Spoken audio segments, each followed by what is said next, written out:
Hello and welcome to Atop the Fourth Wall, where bad comics burn. I cannot begin to tell you how happy it makes me that there are only a handful of these left. If you're new here, a quick introduction is in order. These are the Tandy Computer Whiz Kids, demonic hell children who have trapped their school in a time loop for all eternity so that they may discuss their summer vacations and sell Tandy computer products. My non-hyperbolic version of that statement is that this is a repetitive series of comics intended to sell Tandy products to kids and educators in the 80s and 90s. And because one cannot really just have the whole thing be an advertisement if you're trying to get these into schools, they also contain educational material, sometimes about computers, and other times drug runners, drug addicts, world's fairs, and sometimes they team up with Superman and take down Lex Luthor. They're also a pair of complete dorks, overly enthusiastic about their schooling, and they salivate at the thought of word processors.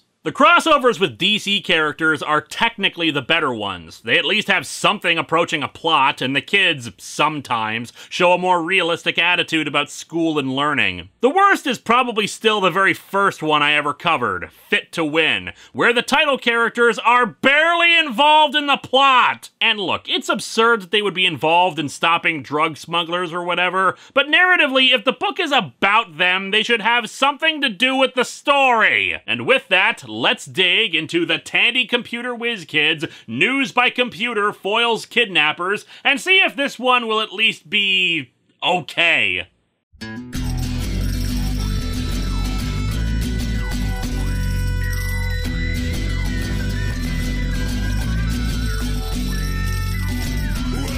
to Atop the Fourth Wall, where bad comics burn.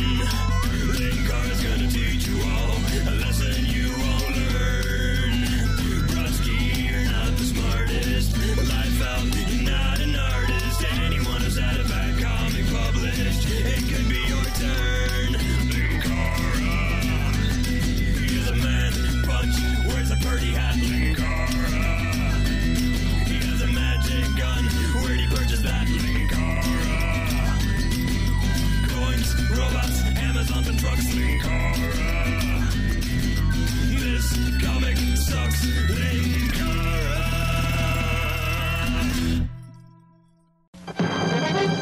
Let the Radio Shack TRS-80 put the world of color computing into your home.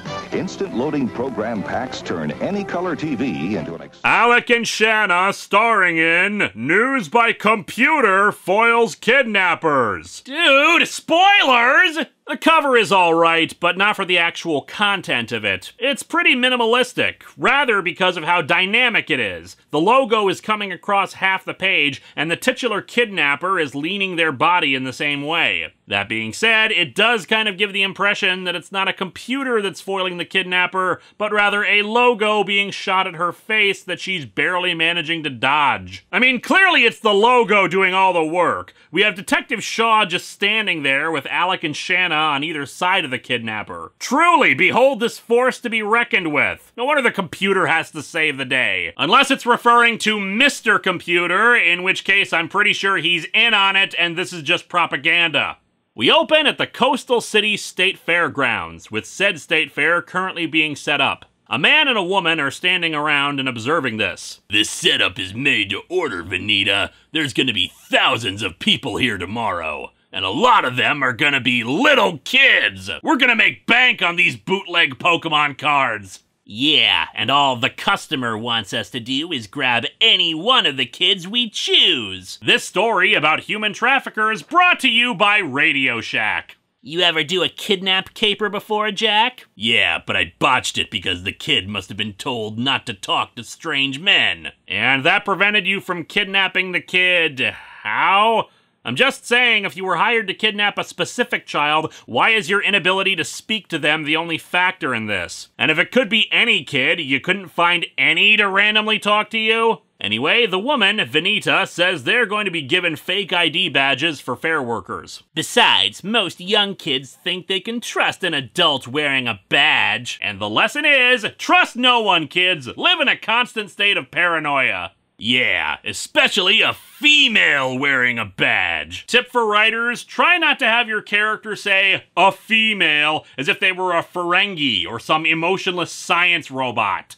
We cut over to Coastal City Elementary School. 3 guesses what Miss Wilson starts us off with. Good morning, class. I hope you enjoyed your summer vacation. Let's go to Time Warp again. I've got a big surprise for you on my desk. And there will be 2 more surprises later today. At this point, it would be a bigger surprise if she actually was just teaching them some friggin' multiplication tables. Wow, that's the neatest way to begin school, Miss Wilson. That's the only way you kids ever begin school. Every single time with these comics, people. Are we just witnessing parallel universe versions of the same day? And look, I get that they're trying to promote the Tandy stuff as a big reveal and surprise and stuff, but it's just the dialogue is so damn repetitive. While the comics do have a few different writers, this one comes to us from William Palmer, who also wrote The Answer to a Riddle and Fit to Win. And an answer to a riddle, the exact same, "Good morning, class, I hope you enjoyed your summer vacation" line was used. How hard is it to just write up a different opening line for the teacher?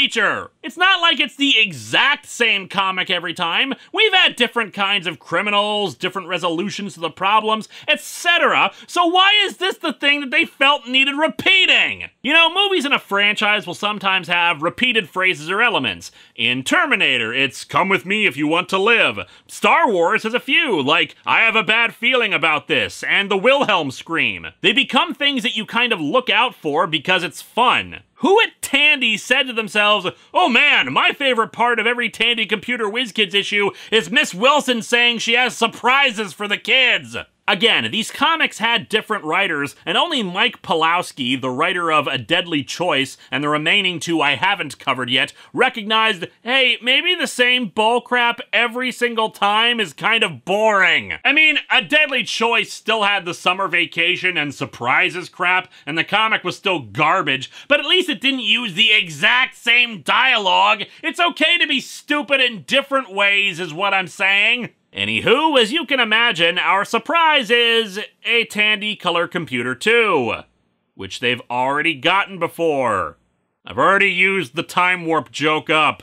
Oh, but hey, they've also got a color disk drive, a TRP-100 text and graphics printer, compact, aka a compact disc, and a modem. Wow, it's even got a modem! Behold the #1 sentence that no child has ever said. But just what is that modem used for, Shanna? The modem lets you connect your computer to a telephone to access databases and talk to other computers. Okay, but what about databases? Behold the #2 sentence that no child has ever said.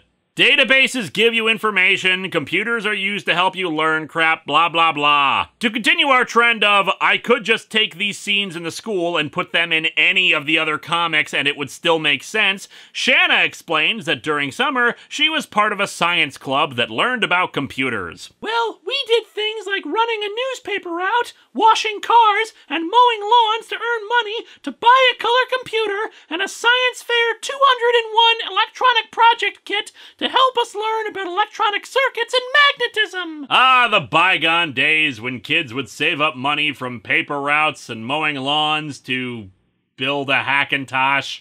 Alec wants Shanna to show off how to work Color Scriptset, but thankfully we are spared that. Unless the class would rather miss the next surprise. Oh no, Miss Wilson, we want the surprise! Yay! We want the surprise! Is this the human condition of madness, leader? It is. We cut over to our kidnapping duo, who are sitting in a Denny's or something, talking about how cool it is that they're getting paid $3,000 to be the worst scum of the earth. I wonder who the customer is selling the kid to this time. No telling. Maybe a couple without a kid who's just got to get one somehow. Yeah, or it might just be the customer, as this one marked for another country. Radio Shack, making you fear for your children's safety since 1921. I mean, just good lord. Admittedly, these comics have dealt with real-life horrible things before, but this just seems really, really obtuse about what exactly they're talking about. They're not exactly sugarcoating it, but then that's kind of part of the problem anyway. Maybe your freaking advertisement comic for modems is not the best place for a story about kidnapping children to be sold off. Anyway, continuing on our theme of we don't know what the hell we're doing, we cut back to the school, where Miss Wilson is ready to reveal the next of her surprises. So what is this next surprise? Why, of course, it's a guest speaker to talk about our issue of the day. From the director who brought you that earlier stuff, more of the same. In this case, it's Detective Shaw, who must have read the script for this thing in advance, since of course he decides to give a lecture about ways to help avoid getting kidnapped. Gotta be honest, kids, your only hope to avoid predators?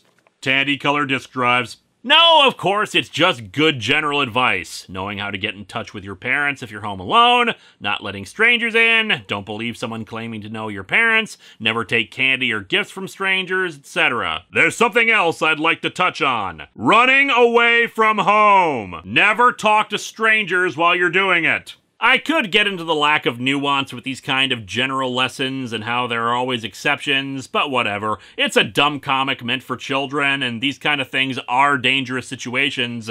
But here's where it just gets stupid. Running away from home isn't some great new adventure. It's finding out you've spent all your money and you're hungry, no place to sleep, total loneliness, not knowing where to turn, getting mixed up with the wrong crowd and getting hooked on drugs. And then you start murdering people to get your drugs and you form your own crime cartel, and that leads to you rebelling against the government and you overthrowing the government and you begin conquering the neighboring countries and boom, you're Hitler. So don't run away from home. Like, seriously? I think you're mixing your lectures, dude. There are like a dozen other Tandy Computer Whiz Kids comics involving drugs. I think you're kind of jumping the gun here by going from don't run away from home to substance abuse. Shaw's Tandy Pocket Pager starts beeping. You've got it, Alec. My precinct uses it when they want me to call headquarters. It's probably just RoboCop fighting a Terminator again. Seems to happen every few years. Cutting back to the kidnappers, they're receiving their phony IDs and ask if he can also make phony adoption papers. I only do work for the customer. Now clear on out of here. I, the employee, only do work for the customer in the business. By the by, we never do learn who the customer is, so really it's being mysterious for no reason. The two kidnappers continue making their plans about what to do with the kid once they've taken them. Why don't you also call that legal eagle you know right away, and get that adoption sale in the works? Okay, I don't know anything about this kind of activity, but we see in this comic them trying to kidnap kids who, well, are a bit older. Not like 15 years old or something, but probably like age 6 to 10. I would have thought if you were going to kidnap kids for illicit adoptions, they'd be like babies. Since, you know, little kids who were forcibly kidnapped like this might be more of a flight risk, more likely to get the attention of the authorities, and more likely to grow up knowing, hey, you kidnapped me, asshole, I still remember my real parents. Yeah, it's not a 100% certain thing, just this seems a lot riskier if they were just doing this for illicit adoptions. Anyway, back to the school, Miss Wilson says their final surprise is a field trip to the state fair.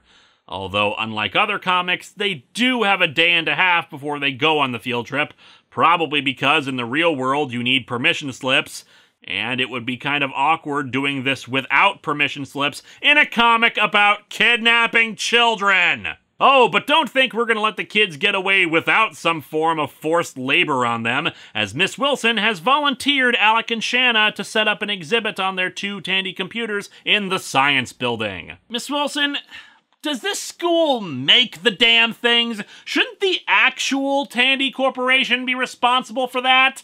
Of course, that means you two will have to get to the fair early in the morning, ready to work! Wow! Will we? These poor children. Look how forced those smiles are. They truly are broken and completely subsumed by the Tandy hive mind at this point. The next morning, the two arrive at the fair and meet Miss Fenton, the science tour guide for the fair. Shanna, I understand that you and Alec are going to also demonstrate your school's computers. That's right, Miss Fenton, and we hope that our school wins a blue ribbon. We've been corn-feeding these computers for weeks. You and Alec sound like real achievers, and that's great, Shanna. If we study hard now, we'll be able to get better jobs later. When I grow up, I want to be in a Kieran Gillen comic. The class heads to the fair. Just look at how happy Shanna is, boy howdy. And they spot reporter Judy Baker also there. She's apparently working on some secret assignment, but there aren't any leads on it right now, so for the moment, she's covering the fair's opening.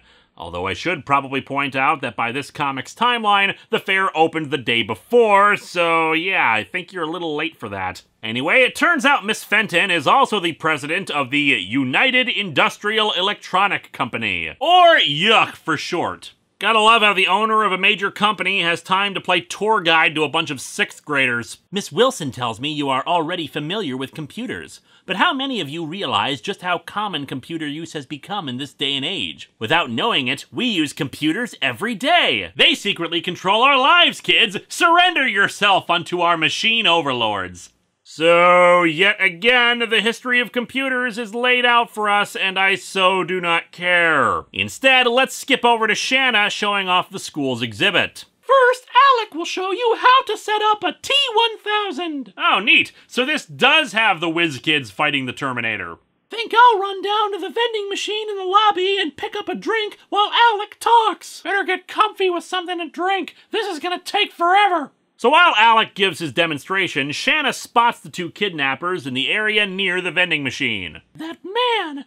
I've seen him or a picture of him somewhere. Maybe a crime news story or something. Shanna's hobbies: building Tandy computers and learning about child abductors. She runs back to Alec and interrupts the demonstration so she can use the information service to look up a news story. Shanna, will you tell me what's going on? No time for that! I've got to hurry! I saw someone who may have been a dangerous criminal and I need to confirm that real quick. Really not that hard to say while setting down a phone on a coupler. Sorry, Miss Fenton. Shanna has to make an emergency information access on the computer. Oh, in that case, we'd better move on and check back later. Yeah, because it's best to let small children screw around with your equipment when you're trying to give a demonstration and you don't know their motives. Nothing bad could happen there. Judy Baker comes over upon hearing about the emergency, just as Shanna brings up the info that the guy she saw was Scarface Jack Williams, who evaded police after an attempted kidnapping. Judy's on it. I'd better use my RS cellular phone to call the state fair office and have them locate Detective Shaw and ask him to report to this exhibit right away. Oh sure, the computer gets credit for foiling the kidnapper, but not the cell phone? So biased. And by the way, behold this window into the past when cutting-edge cell phone technology required a purse-sized device with a handle and it was still attached with a wire. Anyone who says we're not living in the future needs to take a look at this thing. I mean, hell, in this panel the thing looks like a Starfleet med kit. Gee, Miss Baker, that's a swell cellular phone. We haven't seen you with it before. You can tell I'm so excited about it based on my glaring expression. They tell Detective Shaw about Williams' appearance, and he informs the other cops at the fair to look out for him. Another thing, I'd better call headquarters and have them put out an APB on Williams in case he escapes us here. May I use your RS cellular phone, Miss Baker? He uses it. Thanks for the use of the phone. It's quite a convenience. One I could use myself. Take note, law enforcement officials. Carry around a huge brick of a phone, or child abductors will make their escape. Shanna, I need you to come with me to take a fast tour of the fair buildings and grounds, to see if you can spot that Williams. Shanna, I need you to be put in harm's way with me because I don't know how to get a picture of a wanted criminal. Alec, you think you could put a "Be Back Later" sign on your school's exhibit and come with us too? Alec, I'm putting you in harm's way because, well, I never really liked your stupid face. They spot Vanita talking to a little girl, identifying her as the one who was with Williams, who is sitting in a nearby unmarked van, and Shaw quickly springs into action. Vanita, being a stupid sort, just grabs the kid and holds her up. I'm beginning to suspect there's another reason you guys are so terrible at this whole child abduction thing. I mean, she's not even trying to gag the kid to prevent her from screaming. Williams sees the cops and hauls ass out of there, leaving Vanita just holding the kid. The cops, of course, nab her while Shaw gives chase in a conveniently arrived cop car. Wow, what excitement! Yeah, I'm glad the kid is safe. And now we've got to get back to our exhibit. Wow, we just almost witnessed a child being kidnapped for whatever horrible reason. Well, back to the computer crap. In the chase, Williams overturns the van and starts running off. Shaw pursues on foot, and what happens is weird. Williams says that they'll never get him alive, and he aims his gun back at Shaw while running, but in the next panel, he's shooting into the air while Shaw trips or something, And then in the last panel, Williams is in handcuffs and being arrested by Shaw. What the hell happened? How did Shaw tripping cause Williams to get arrested? Why was he shooting in the air for no reason? How did we get here? Space is warped and time is bendable. The Whiz Kids meet up with Judy Baker again, who says the two are going to be on the front page of the paper for their help. Detective Shaw gave me all the details. How you helped keep a little girl from becoming a little missing girl. Why is missing girl in quotation marks as if she was being sarcastic? Don't worry guys, this comic isn't bad, it's just missing quality. Anyway, back to the demonstration. After dialing the information service, you place the phone on an acoustic coupler. That's great, Shanna. Why is this still happening? Like, we just caught a pair of child abductors. Who's even thinking about computers? Shouldn't this have been earlier? But no, this page is about Shanna explaining computer stuff like databases. Then the next page is Shanna being presented with a blue ribbon for using the computer demonstration to show how they caught the abductors. In using their exhibit computer to access news information that played a major role in preventing a little girl from becoming a missing child. Missing child is not some technical term that you need to put in quotation marks. Why do you keep doing that? Well, it's time to take down our exhibit for this year. I'm kind of sorry, the state fair is over. Wait, the only thing keeping the state fair running was your asinine computer demonstration for one class? Did anyone get any Dippin' Dots? This is all you people did today! Later, Holy crap! What the hell is going on with the artwork? Was the exhibit hall in a carnival funhouse? What's going on with the doors and the angles? I already used the Space is Warped clip, but damn, would it work here too? The computer of Dr. Caligari. But yeah, they run into Shaw and Miss Baker again. The mayor of Coast City is going to invite you and Alec, along with your teacher, Miss Wilson, and classmates to attend a special ceremony during the city council meeting next week. To present a certificate of appreciation to you and Alec. For crying out loud, would you stop showering them with awards and trophies? This is not interesting! Be more interesting, damn it! Look, all the props for spotting the dude, but that's all they did! Looking up a news article does not deserve this many accolades! And even if it did, we shouldn't have additional pages where characters stand around talking about how they're gonna get awards for it! The comic is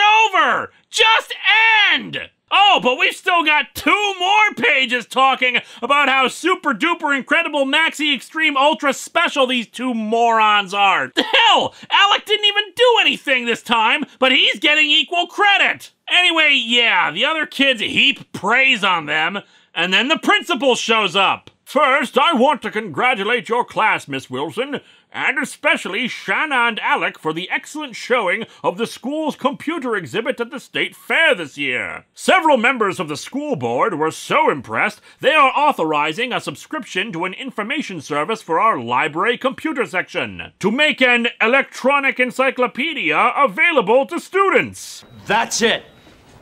Ladies and gentlemen, welcome to the first annual Sacred Heart Who Caresies Awards, designed to honor those people who believe that others actually give a rat's ass about the minutia of their lives. We finally get to the last page, which is the city council meeting. The 2 Whiz Kids are given Concerned Citizenship Awards. To Shanna and to Alec for their alertness and skill with computer information, which helped to prevent a little girl at the fair from becoming a missing child. This comic has said, prevent a little girl from becoming a missing child, like 3 times. Now the comics are just repeating what they say inside of themselves. And so our comic ends with Shaw getting an award too, for apprehending the criminals without any serious injury to anyone. What? No award for Miss Baker and the use of her RS cellular phone? Hell, at this point, let's just give an award to the air for being in proximity to the whole thing and providing a way for our characters to breathe. This comic sucks! This is definitely one of the worst entries in this little saga. It's bad enough that this contains all the tropes of the other books, but dear lord, it doesn't understand how tonally jarring the advertisement stuff is next to something as horrible as child abduction. In fact, it makes it worse when they start pushing the cell phone, indicating how it'd totally be useful for crime prevention, you know? Add on to that once again the title characters do the important job of just seeing a guy, which somehow warrants multiple pages after the actual plot has resolved to shower them in unearned praise. The plot is boring, the characters are lifeless, and it seems to think that what we really wanted to see was two dopey-eyed kids yakking about technology they would never normally care about before being told, oh, by the way, our school is getting a database. Not that that will mean anything. This series can kiss my ass, and I can't wait for us to finally be done with it. Speaking of crappy series we can't wait to finish up, next time it's another issue of Ultimate Power. We'll see if it's somehow dumber than this.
The price performance of the Tandy 1000 will convince you to have one for work or study at home.